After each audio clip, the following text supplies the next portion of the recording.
नमस्कार, मैं हूं ब्रजेश। मोदी का सपना सबका घर हो अपना। स्वागत है आपका खास पेशकश में।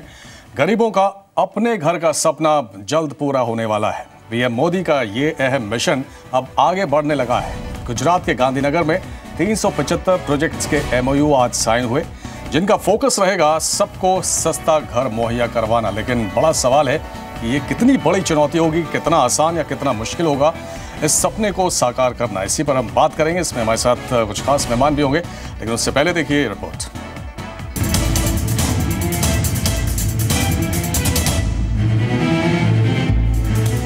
देश में सबको सस्ता घर मिलेगा। मोदी सरकार अपने इस वादे को निभाने जा रही है। इसी कड़ी में अफोर्डेबल हाउस के 375 प्रोजेक्ट्स लॉन्च हो गए हैं। शहरी विकास मंत्री वेंकैया नायडू ने इस मौके पर कहा कि देश में बड़े पैमाने पर सस्ते घर बनाए जाएंगे ताकि हर गरीब का अपना घर हो, सबका सपना सच हो। और केंद्र सरकार इस दिशा में तेजी से आगे बढ़ रही है। तो इसलिए उनको भी उत्थान, that's why the Prime Minister whenever he speaks he is saying गांव, गरीब, किसान, मजदूर, महिला, युवा और मध्यम वर्ग, ये मेरा प्राथमिकता है। गरीबों का उत्थान सरकार का फर्स्ट प्रायोरिटी है। ज्यादातर शहरों में ये सस्ते घर बनेंगे। क्रेडाई देश भर में अफोर्डेबल हाउस के प्रोजेक्ट्स पूरे करवाएगा। Credai and its members association of 17 states and UTs are today launching 352 affordable housing projects in 53 cities and towns to build 2,03,851 houses for the benefit of urban poor and middle classes at an estimated cost of nearly 38,003 crores.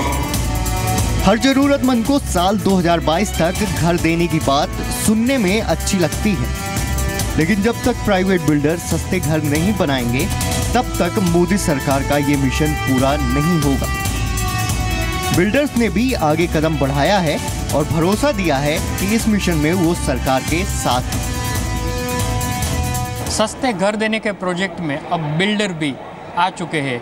इससे न केवल जिनके पास घर नहीं है ऐसे गरीबों को घर मिलने की आस बढ़ी है, लेकिन अभी जो रियल एस्टेट सेक्टर मंदी से गुजर रहा है उसको बूस्टअप देने के लिए भी इस तरह के प्रोजेक्ट काफ़ी मददगार साबित होंगे।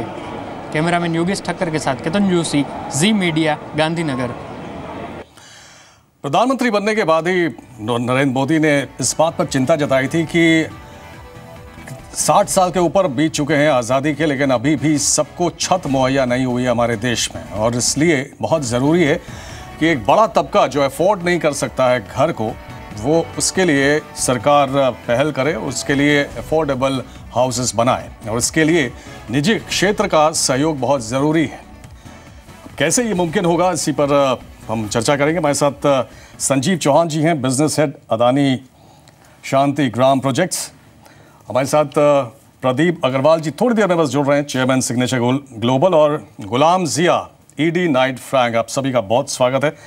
और केतन जोशी, जिन्होंने सुबह से ही आज इस खास समारोह पर नज़र रखी हुई थी अहमदाबाद में, जहां वेंकैया नायडू साहब ने आज 375 प्रोजेक्ट्स लॉन्च किए हैं।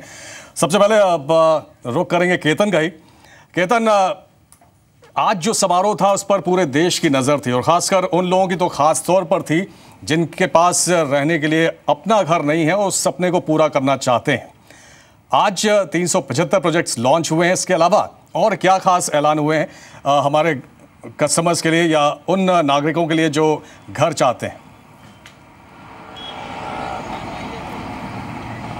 देखिए ब्रजेश, एक बहुत बड़ी समस्या थी देश में कि सबको घर नहीं मिलेगा और सपनों का घर बिल्कुल नहीं मिलेगा, ऐसी एक निराशा लोगों में थी। लेकिन जब नरेंद्र मोदी प्रधानमंत्री के तौर पर आए तो उन्होंने एक मिशन शुरू किया कि सबको एक घर मिले, और एक डेडलाइन भी तय की 2022 तक।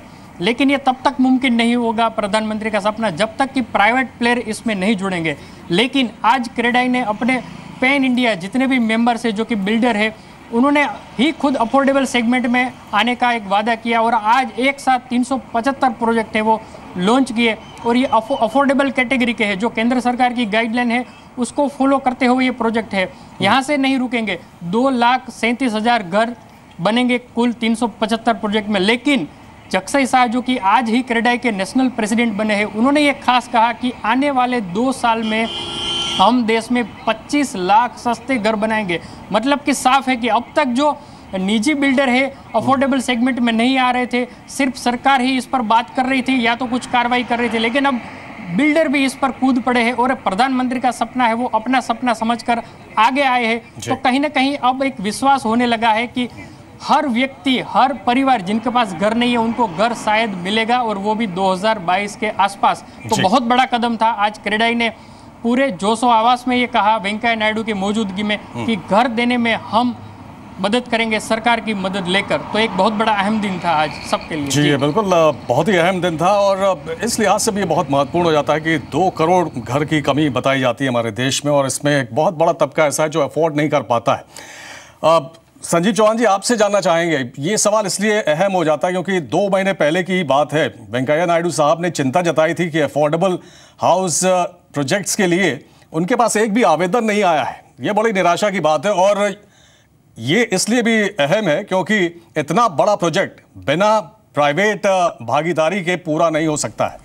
अब क्या ये माना जाए, जिस तरह से क्रेडाई ने आगे हाथ बढ़ाया है, तो ये सपने को साकार करना मुमकिन होगा?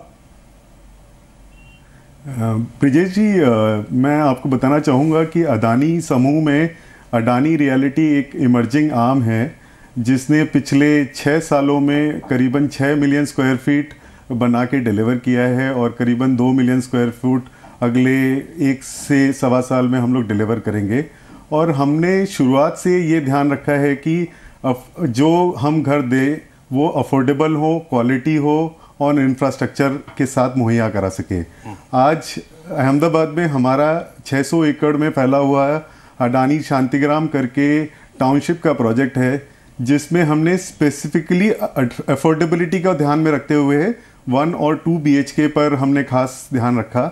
ऐसे ही हमारा एक और प्रोजेक्ट है प्रथम करके, जो निर्मा यूनिवर्सिटी के पीछे है। वहाँ पे भी हमने खास ख्याल ये रखा कि ना हम अफोर्डेबिलिटी पे ध्यान दें, बल्कि साथ में हम उनको एमिनिटीज़ प्रोवाइड कर सकें और साथ में उनको हम बेसिक इंफ्रास्ट्रक्चर दे सकें। बिकॉज आज सब लोग अफोर्डेबिलिटी की बात कर रहे हैं, साथ में हमें ये भी ध्यान देना पड़ेगा कि हमें उनको बेस्ट पॉसिबल सहूलियतें भी साथ में प्रोवाइड करनी पड़ेंगी। तो आपका कहना सही है कि ये बिना प्राइवेट भागीदारी के पॉसिबल नहीं है, पर एज ए अडानी ग्रुप हमने पहले से ये कदम उठाया हुआ है और आने वाले समय पे भी हम इसको और आगे बढ़ाएंगे। चलिए, बहुत अच्छी बात है कि अडानी ग्रुप पहले से ही अफोर्डेबल सेगमेंट को आगे बढ़ाने में लगा हुआ है। गुलाम सिया जी, आपसे जानना चाहेंगे, अगर चुनौतियों की बात करें, बड़ा टारगेट है, बड़ा लक्ष्य है हाउसिंग फॉर ऑल 2022 तक इसको पूरा करना, क्या चुनौतियां आप देखते हैं? सबसे पहली चुनौती जो है हमारे देश में अफोर्डेबल लैंड की जो दिक्कत है वो सबसे ऊपर, उसको मैं डिस्कशन करना ज़रूरी महसूस करता हूँ, क्योंकि लैंड और ख़ासतौर से जब हम अफोर्डेबल हाउसिंग की बात करते हैं, इसका सबसे बड़ा जो मसला, सबसे बड़ा इशू जो बनता है वो टॉप टियर सिटीज़ में जो 7-8 जो बड़े शहर हैं उनमें सबसे ज़्यादा मसला बनता है, क्योंकि यहाँ पर और ख़ास तौर से मुंबई और दिल्ली जैसे लोकेशंस पर जहाँ पर लैंड मिलना तकरीबन नामुमकिन है। और ऐसी लैंड जहाँ पर आप अफोर्डेबल हाउसिंग कह रहे हैं तो जाहिर सी बात है आपका टारगेट है 20 लाख 25 लाख के आसपास मकान। ये अगर आप NCR और मुंबई की तरफ ही अगर नज़र उठाकर देख लें, आपको कहीं भी इस तरह की ज़मीन मुहैया कराना अपने आप में सबसे बड़ा चैलेंज है। उसके बाद दूसरी चीज़ है, जो अफोर्डेबल हाउसिंग हम जिनके लिए तैयार कर रहे हैं, जिस पॉपुलेशन, जिन लोगों के लिए बना रहे हैं, उनके लिए अफोर्डेबल लोन मुहैया करना, उनके लिए फंडिंग के रास्ते खोलना, ये भी अपने आप में बहुत महत्वपूर्ण चीज़ है। और ये दोनों फिलवक्त सबसे बड़े चैलेंज के तौर पर मैं समझता हूँ हमारे सामने आ रहे हैं। जी, और आपने लैंड की बात की है जिया साहब, और सरकार ने भी पहल की, तमाम स्टेट गवर्नमेंट से उन्होंने कहा है कि लैंड बैंक बनाना चाहिए, और जहां पर ऐसी ज़मीन पड़ी हुई है जिनका बहुत ज़्यादा इस्तेमाल नहीं है उसको इस बैंक के तहत लाना चाहिए। लेकिन प्रदीप जी, आपसे जानना चाहेंगे, अफोर्डेबल सेगमेंट में क्या जो प्राइवेट डेवलपर्स हैं या जो बिल्डर्स हैं वो बहुत ज़्यादा इंटरेस्टेड इसलिए नहीं रहते थे कि उनका मार्जिन बहुत कम रहता था? क्या ये एक बड़ी वजह रही है? प्रदीप जी। देखिए, सबसे पहले तो एक बात समझने की ज़रूरत है, हर परिवार को एक घर मुहैया कम से कम होना चाहिए, ये सबसे पहली डिमांड है। मोदी जी का सपना भी यही है।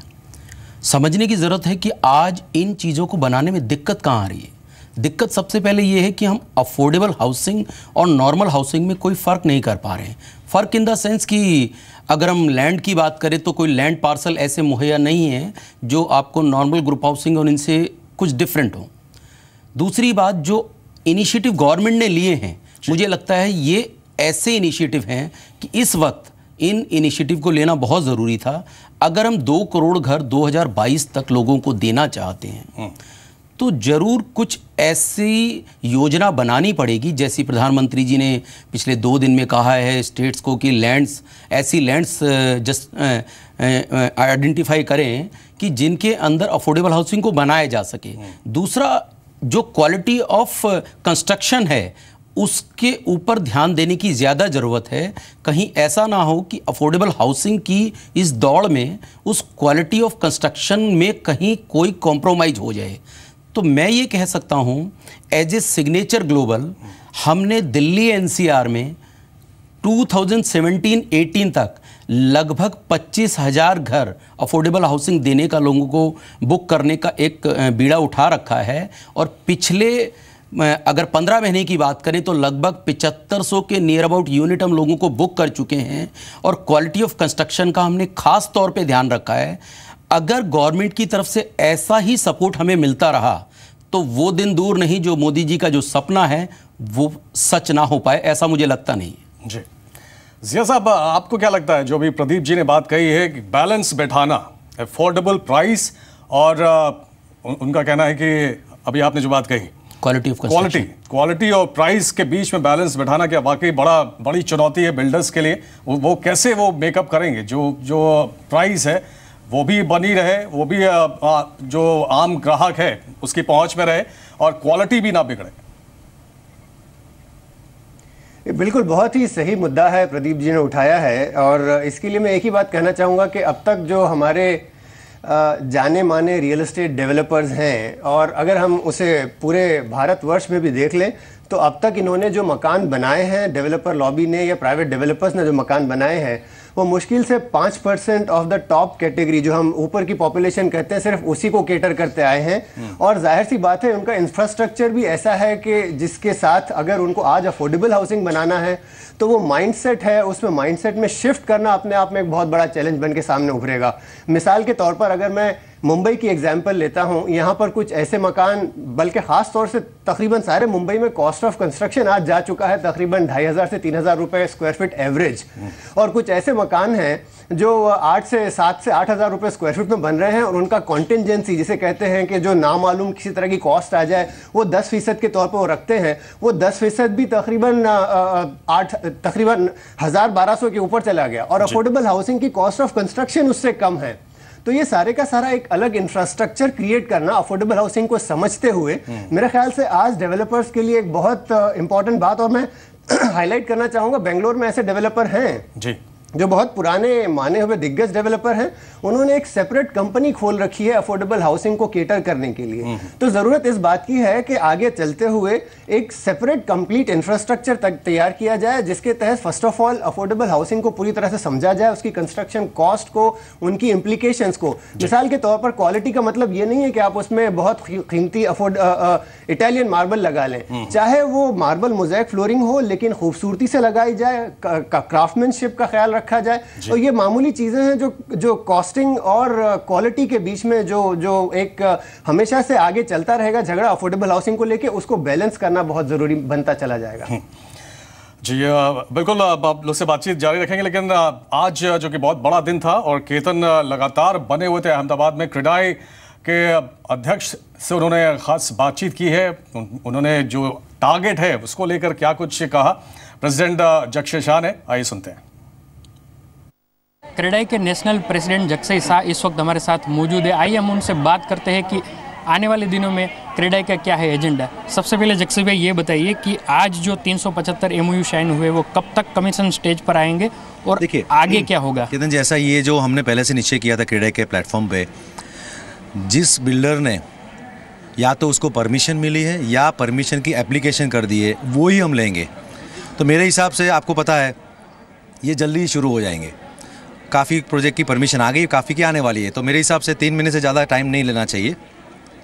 लेकिन ये हम यहाँ से रुकने वाले नहीं हैं। 375 प्रोजेक्ट्स हम बहुत जल्दी आगे ले जाने वाले हैं। आपको पता है, हमने बोला आने वाले 2-2.5 साल में हम 25 लाख यूनिट कंस्ट्रक्शन स्कीम चालू करने वाले हैं। ये हमने वादा किया है। और खाली कंस्ट्रक्शन स्कीम नहीं है, उसके साथ साथ काफ़ी चीज़ें ऐसी है, रेरा है, GST से अवेयरनेस है, स्किल ट्रेनिंग है, CSR एक्टिविटी, ये सब लेके हम चलेंगे। और मुझे बहुत भरोसा है मेरी टीम पर। हमने इस बार Tier 2, Tier 3 और Tier 4 सिटी तक बहुत हमने थ्रस्ट दिया हुआ है, तो उसमें से मुझे काफ़ी आशा है कि बहुत अच्छा मुझे रिस्पॉन्स मिलेगा। चकसई भाई, खासकर हमारे दर्शकों को ये बताइए कि ये अफोर्डेबल सेगमेंट की साइज़ क्या होगी पर यूनिट, कहाँ से कहाँ तक? हमने 60 स्क्वायर मीटर से लेके 30 स्क्वायर मीटर से लेके 110 जो प्रधानमंत्री आवास योजना में जो प्रावधान है, 110 स्क्वायर मीटर तक हमने सभी प्रोजेक्ट्स इसमें हमने ले लिए हैं। तो मेरे हिसाब से 110 स्क्वायर मीटर मतलब आप हो गई है कारपेट उसका 1100 के आसपास हो गया। मेरे हिसाब से 95% of the total projects in India will cover. जी, क्रेडाई बहुत उत्साहित है। और केतन, इसको देख के ऐसा लगता है कि जो सपना है प्रधानमंत्री का वो जरूर पूरा होगा। प्रदीप जी स्टूडियो में हैं, वो भी ऐसे ही उम्मीद जता रहे हैं। लेकिन इसके अलावा क्या किसी तरह की चिंता वहां पर जताई गई है प्राइवेट डेवलपर्स की तरफ से? देखिए, खासकर प्राइवेट डेवलपर ने आज यही मुद्दा उठाया कि हमारे पास लैंड बैंक है, उस पर हम काम चला लेंगे, शहर से दूर जाएंगे, जो सबब एरिया होता है वहाँ पर जाएंगे, लेकिन सरकार की ओर से जो क्लियरेंस मिलना चाहिए उसमें थोड़ी तेज़ी आए, ये भी ज़रूरी है। तो वेंकैया नायडू ने आज अपनी स्पीच में ये भी कहा कि जो आने वाले समय में रेरा आएगा, जो एक रेगुलेशन आएगा इसके ऊपर, तो उनसे आप घबराइए मत, लेकिन ये एक प्रावधान है ताकि जो गलत लोग इस फील्ड में आ गए हैं उसको अलग करना है और जो सही बिल्डर है उसको मोटिवेट करना है। तो आज सरकार और बिल्डर दोनों के बीच में एक अच्छा तालमेल देखने को मिला। बिल्डर के अपने कुछ मुद्दे थे, उसको भी सरकार ने कहीं ना कहीं एड्रेस करने की कोशिश की और इस बात पर आने की एक कोशिश की कि 2022 तक कैसे घर मिले। तो एक बहुत बड़ा पहला कदम है कि आज एक ग्राउंड पर भी काम होता हुआ दिखा। और खुद चकसई शाह ने कहा, जो कि नए प्रेसिडेंट बने हैं, कि ये 375 प्रोजेक्ट ऐसे हैं जो कहीं ना कोई स्टेज पर काम कर रहे हैं, सिर्फ कागजी कार्रवाई नहीं है। तो आने वाले समय में अफोर्डेबल सेगमेंट में एक बहुत ज़बरदस्त काम होने वाला है, ये एक भरोसा दिखा। बिल्डर की थोड़ी कंसर्न थी, लेकिन सरकार भी उत्साहित है कि हम उसको दूर करेंगे, बस आप आगे बढ़िए। जी, तो सरकार की तरफ से पूरा सहयोग है। और ख़ास बात ये भी है कि PMO पूरी तरह से नज़र रखा हुआ है इस पर। और कल एक बहुत अहम बैठक भी हुई थी जिसमें क्रेडाई के प्रतिनिधि भी पहुंचे थे।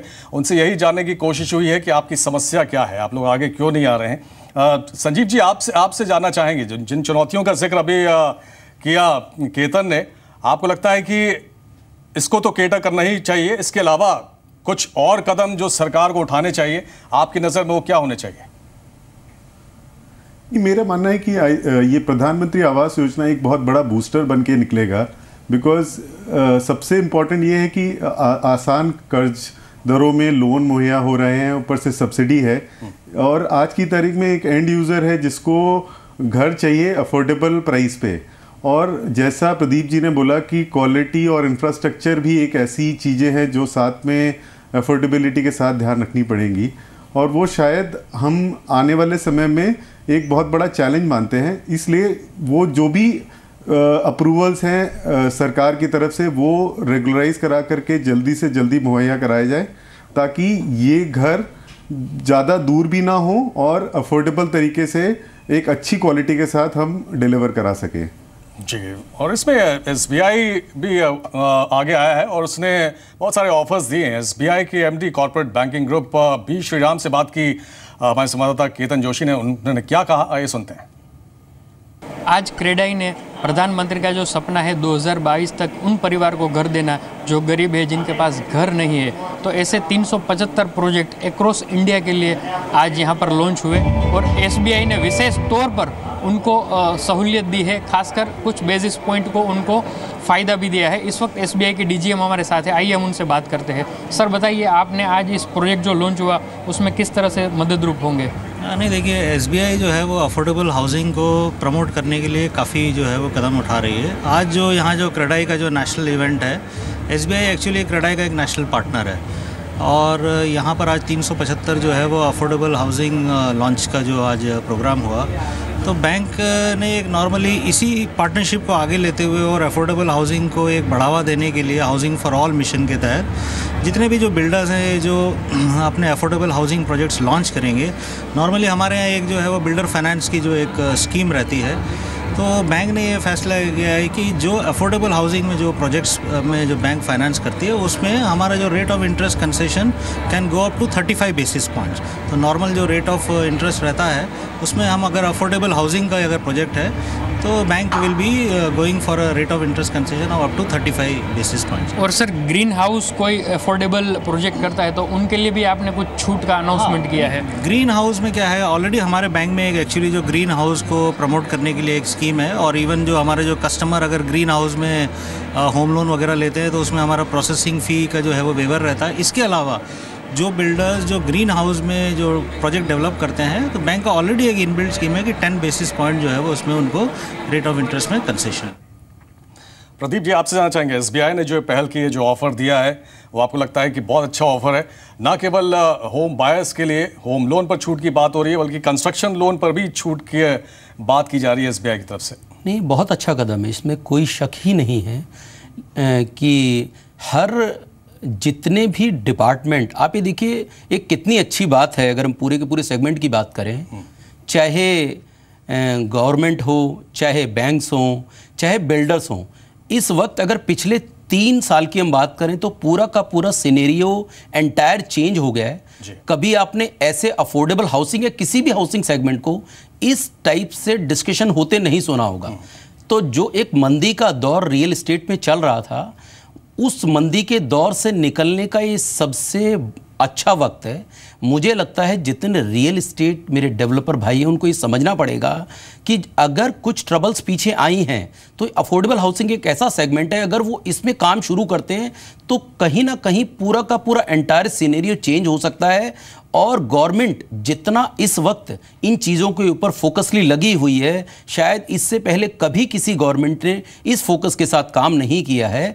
दूसरी बात, अगर जो गवर्नमेंट है कहीं इसमें वन विंडो क्लियरेंस जैसा एक कोई सिस्टम बनाए, और दूसरा जो रॉ मटेरियल सप्लाई है उसमें कोई डिफरेंशिएट करे कि अगर कोई सीमेंट या स्टील या वट जो भी चीज़ें हैं, कोई टैक्स हैं, अगर वहाँ पे कुछ और छूट अगर मिलती हैं तो वो और स्वागत का कदम होगा।